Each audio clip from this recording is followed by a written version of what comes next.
So welcome to my allotment.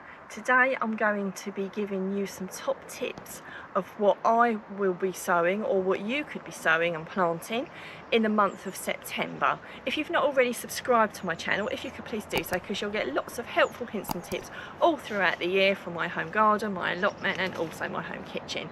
Now, this time of year, if you're anything like me, I haven't actually got that much space in my allotment, but I don't like gaps because gaps mean weeds, and also less food for me to eat throughout the winter as well, because you get a period of time which is a little bit like the hunger gap. Now, my husband and I are trying to live as sustainably as possible and to live a more relaxed lifestyle, but while still eating well and earning money at the same time. I don't want to waffle on too much, but we will put some link in the descriptions on how we earn money, because we don't want to work the normal 9 to 5. We want something that fits in around our good lifestyle. So if you'd like to take a look at that, then please do so. And we will always put helpful links in there if you'd like to kind of follow what we're doing. So to come back to what you can plant or sow in September. Now, you are limited with what you can sow. I'm not going to lie to you, it isn't as easy to grow stuff during the winter months, but I like to overwinter a few bits, and there's a few bits that are already in my allotment that will overwinter, that if you've been following my channel you will already know about. But if you've got some space and you'd like to plant some things in September, then what I would be suggesting is overwintering onions are a really good start. I haven't got any yet. I went to my local garden centre and they've not come in quite yet. Obviously I'm filming this video in August, so it's a little bit early to be getting the stuff to plant in September, but do be on the lookout for the overwintering onions, and you can get some really nice varieties. One that I did last year where you get 3 types: white onions, red onions and brown onions, so you get a real mixture of onions. So that's something that I would definitely be putting on my list to get. Something you can be looking for but you won't be sowing just yet is also your overwintering garlic. That's another must-have on my allotment, which I grow every single year and does really well. So there are 2 things that I would be considering, and that I would consider incredibly easy to do as well.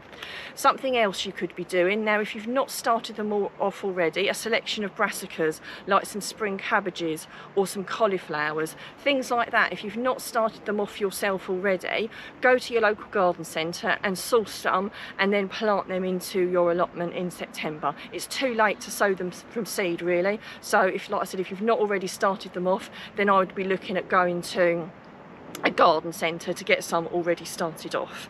Other things you can be doing are hardy lettuces. So you're looking for ones that say that they will grow all year round and are quite hardy. So this one says sow all year round, so mixed salad leaves. They're a spicy selection, they're a bit hardier than other ones, and this one as well. This is particularly hardy. I mean, obviously if you've got somewhere where you can grow stuff under cover, it's still not easy growing stuff through the winter, but it's worth it if you want a continuous supply. I think I said to you I put some of my salad leaves out. Now, although they're not really hardy, they can take a little bit of a frost, and I've had the salad bowl lettuces last me right up until Christmas, so putting some salad leaves out is worthwhile as well. Also spring onions, and again, some spring onions do state on them that they overwinter, so that's another good thing to be putting out if you've got space. So something else is turnips.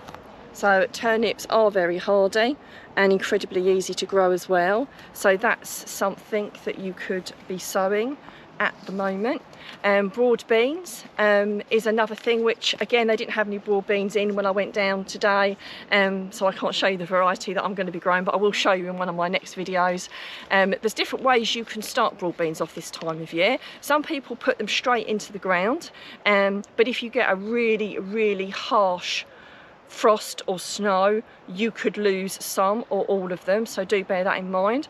Or you could start them off undercover. The choice is yours, or you could do part and part. You could do a few undercover and a few in the ground. Now, I quite like favouring doing a little bit of both, and then you edge your bets either way.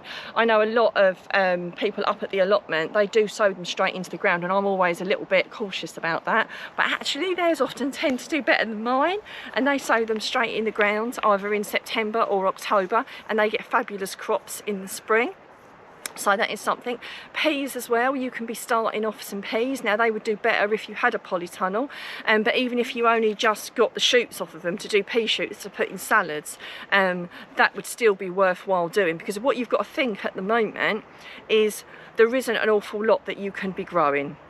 So whatever you do grow is probably going to struggle a little bit. And just taking the tops off of the mange tous and things like that and peas, it's still something for your salad bowl. And also bear in mind, a lot of the garden centres are reducing last year's seed packets down.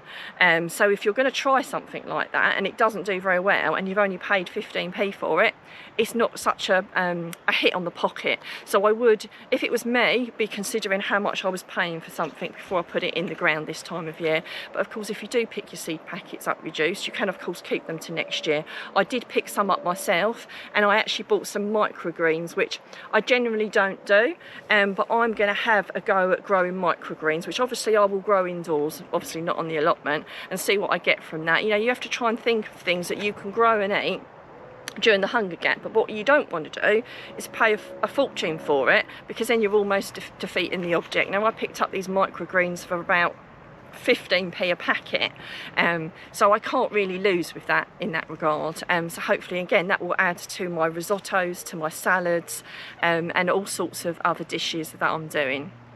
The other thing you could be doing is you could be sowing some potatoes for Christmas, what we call Christmas potatoes.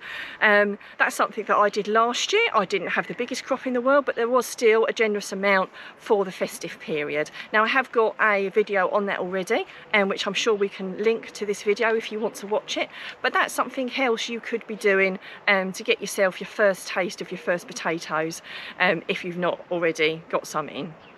You would put them in pots, so do watch the video. You wouldn't sow them straight into the ground, because the chances are it would be far too cold, so you would need to put them in pots. But again, watch the video and that will tell you how to do it. Now I'd love to know what everyone else is doing on their allotment at the moment. If you plant anything or sow anything in September that you know does really, really well, it's all about sharing our ideas and helping each other live a better life. So I'd love to hear from you.